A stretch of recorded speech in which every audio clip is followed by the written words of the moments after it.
young guys. They ain't gotta follow nobody except somebody who can hold their own. The club is changing.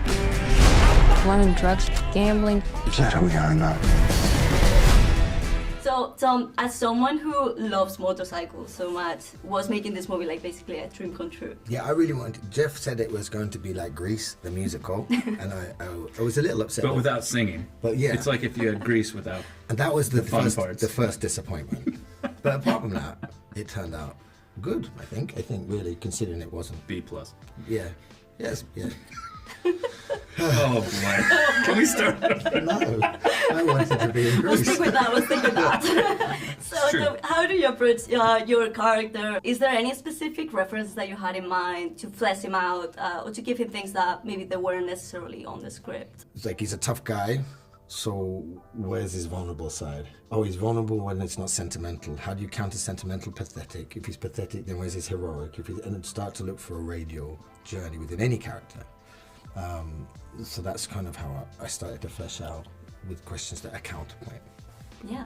What did you think of the end result of all of this process? I mean, it's incredible. You know, there's this scene between he and Austin by this campfire, and Tom's character just gets closer and closer and closer to him. It was not written that way. Oh, really? Sorry. But it elevated that scene to something. I mean, everybody talks about that scene. Everybody I've talked to mentions it, and I wish I could take credit for it. You did. You encouraged it.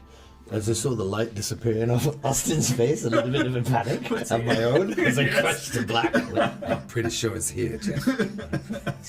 I mean, in all sincerity, it is when an actor takes a thing that you've put on the page and takes it to a place you just didn't see coming, but it still fits in the world. It's not like it's on another planet. Yeah. It is actually everything you wanted,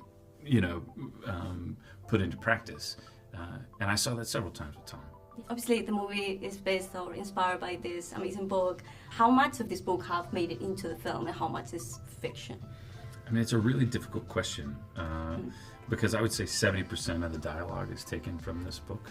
Certainly of Kathy's dialogue, but to say that this story follows these real people, that's not true either.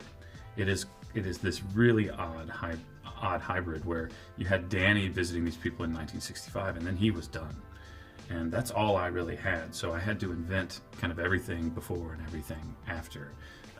So it's not, I'm not trying to dodge the question or anything. It really is a balance of saying, these are fictional characters, but they hold a lot of reality in them, taken directly out of Danny's book.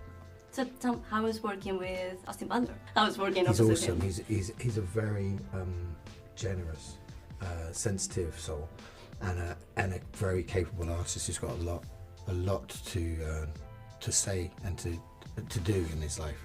I hope I get to work with him again. I think he's brilliant.